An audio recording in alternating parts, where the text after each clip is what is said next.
नमस्कार। ग्रामीण महिला विद्यापीठ एकलव्य चैनल पर आपका स्वागत है। कक्षा 12 विषय समाजशास्त्र पाठ 3। इसका मुख्य बिंदु है राजस्थान की अनुसूचित जनजातियां एवं अन्य पिछड़ा वर्ग एवं महिला समानता संघर्ष। अनुसूचित जाति हम पहले वाले वीडियो में देख चुके हैं। महिला समानता संघर्ष हम नेक्स्ट वीडियो में देखेंगे। अब राजस्थान की अनुसूचित जनजातियां। इंपीरियल गजेटिव ऑफ इंडिया के अनुसार जनजाति परिवारों का एक संकलन है जिसका एक नाम होता है, जिसकी एक बोली होती है और सामान्य भूभाग से कैसे होते हैं, एक स्थान पर वो रहते हैं। गोविंद सदाशिव धूर्य भारतीय जनजातियों को पिछड़ा हिंदू मानते हैं। गोविंद सदाशिव धूर्य के क्या विचार है कि ये कैसी जाति है, पिछड़े हिंदू के रूप में माना है। अनुसूचित जनजाति को क्या माना, पिछड़े हिंदू। पंडित जवाहरलाल नेहरू क्या कहते हैं, एकीकरण की नीति।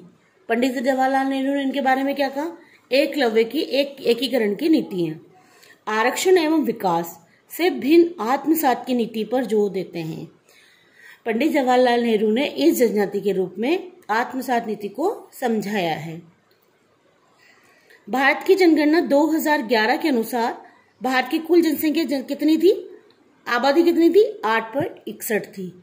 भारत की जनसंख्या कितनी बताइए, 8.61। और राजस्थान में जनसंख्या की दृष्टि से देखें, हम राजस्थान में जनजातीय जनसंख्या की दृष्टि से देखें तो 92,38,534 मानी गई है। कौन सी, अनुसूचित जनजाति। जो कुल आबादी का कितना भाग है, 6,85,48,437। हमारे राजस्थान की कितनी है, कुल आबादी है, इसका इतना परसेंट 13.48% कौन सी जनजाति निवास करती है, अनुसूचित जनजाति निवास करती है। राजस्थान में सर्वाधिक जनजातियों आबादी वाला शहर उदयपुर है। सबसे ज्यादा अनुसूचित जनजाति वाला शहर कौन सा है, यहां से भी बोर्ड में क्वेश्चन पूछा जा सकता है 1 नंबर का कि सर्वाधिक जनजाति वाला देश कौन सा है, तो उदयपुर है। तो 1 नंबर का जो क्वेश्चन है वो इस पार्ट में से अक्सर आएंगे। 1 नंबर, 2 नंबर, 3 नंबर, इन तीनों में से इसका क्वेश्चन एक बनता है और या टिप्पणी, इसके सिवाय इसका निबंधात्मक क्वेश्चन नहीं बनता, इसलिए इसको छोटे रूप में पढ़ें।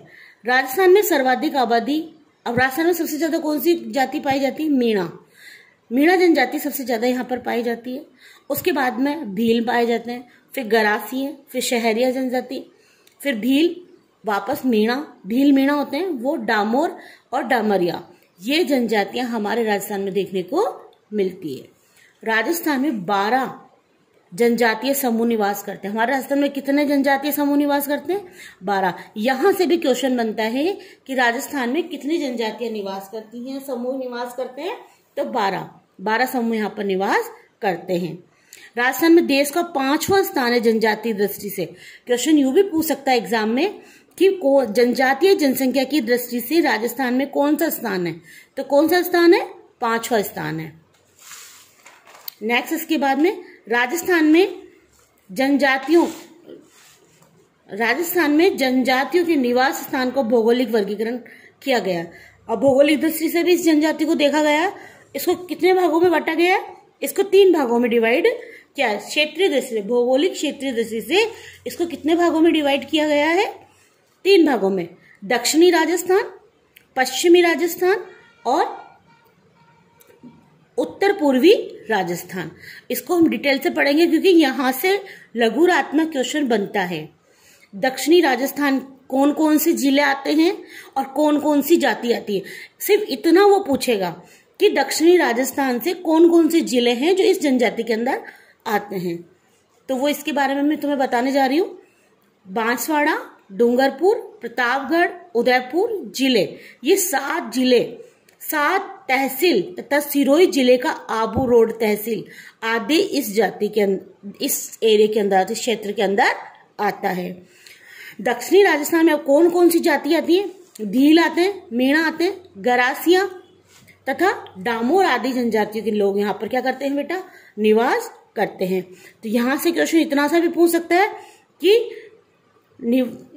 भौगोलिक दृष्टि से दक्षिणी राजस्थान के कौन से जिले हैं और कौन सी जाति है, तो बांसवाड़ा, डूंगरपुर, प्रतापगढ़, उदयपुर और उसकी उन जिलों की 7 तहसील हैं और सिरोही जिले का रोड, और कौन सी जाति है, भील, मीणा, गरासिया, डामोर आदि जनजातियां, ये यहाँ पर निवास करती हैं।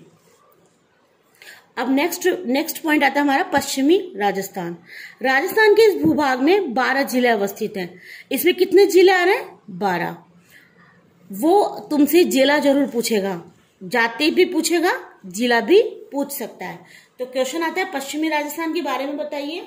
तो पश्चिमी राजस्थान में गंगानगर, हनुमानगढ़, बीकानेर, जोधपुर, बाड़मेर, जालोर, पाली, जैसलमेर, नागौर, चूरू, सीकर, झुंझुनू जिले आदि जिले इस जनजाति के अंदर, इस क्षेत्र के अंदर आते हैं। कौन से? पश्चिमी क्षेत्र के अंदर।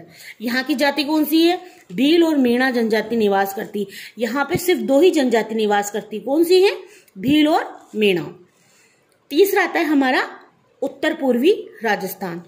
इसमें अलवर, भरतपुर, जयपुर, सवाई माधोपुर, करौली, अजमेर, टोंक, भीलवाड़ा, बूंदी, कोटा, बारा, दौसा, झालावाड़, धौलपुर, चित्तौड़गढ़ जिले और उदयपुर, सिरोही जिले के कुछ क्षेत्र ही इसके अंदर आता है। तो उत्तर पूर्वी राजस्थान में कौन कौन से आते हैं? अलवर, भरतपुर, जयपुर, सवाई माधोपुर, करौली, अजमेर, टोंक, भीलवाड़ा, बूंदी, कोटा, बारा, दौसा, सिरोही, झालावाड़, धौलपुर, चित्तौड़गढ़, उदयपुर का कुछ क्षेत्र इस जिले के अंदर आता है। प्रमुख तो यहाँ पर कौन सी जाति निवास करती है?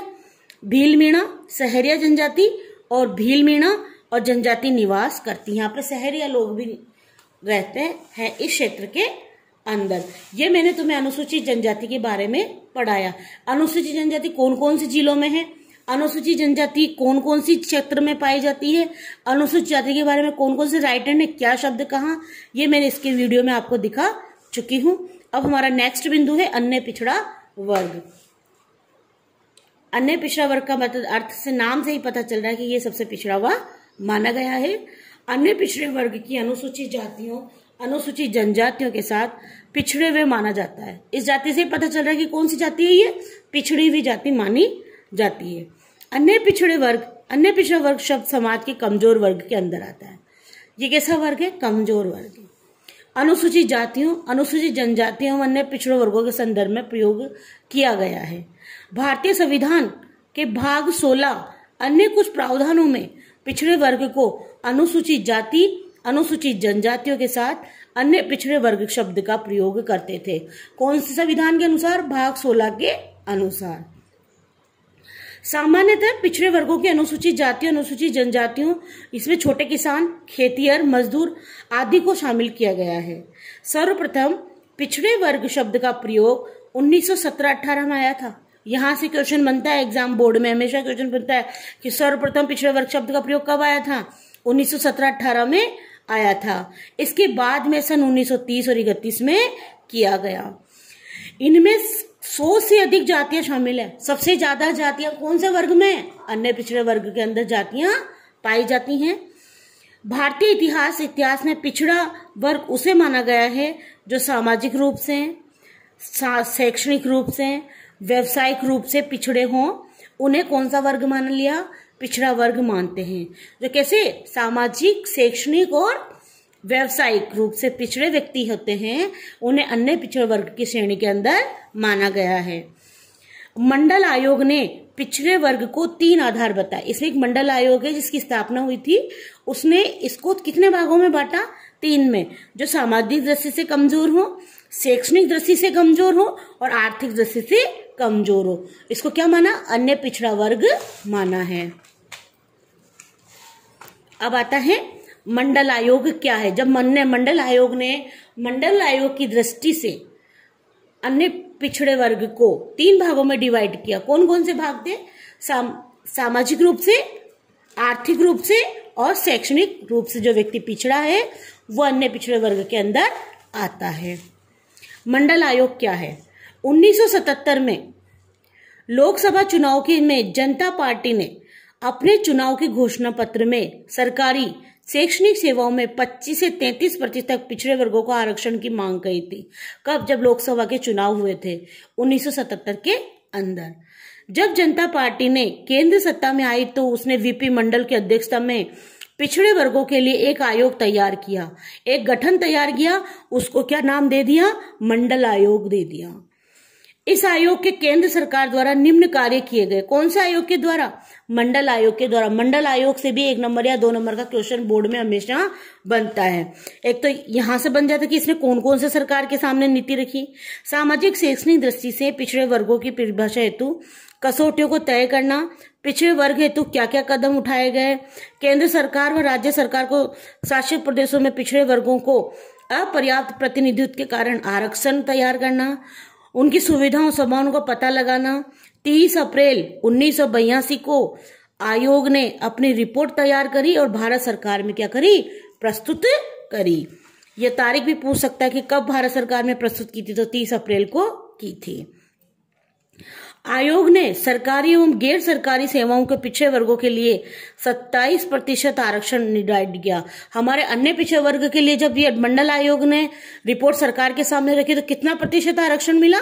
27% आरक्षित करने का सुझाव दिया। आयोग ने 3743 जातियों को पिछड़ी जातियों में घोषित कर दिया। आयोग ने कितनी जातियां थी? पहले तो कितनी बताई थी? 100, लेकिन अब कितनी है? 3743 जातियों को पिछड़ी जातियों के अंदर घोषित किया। किसके तहत किया?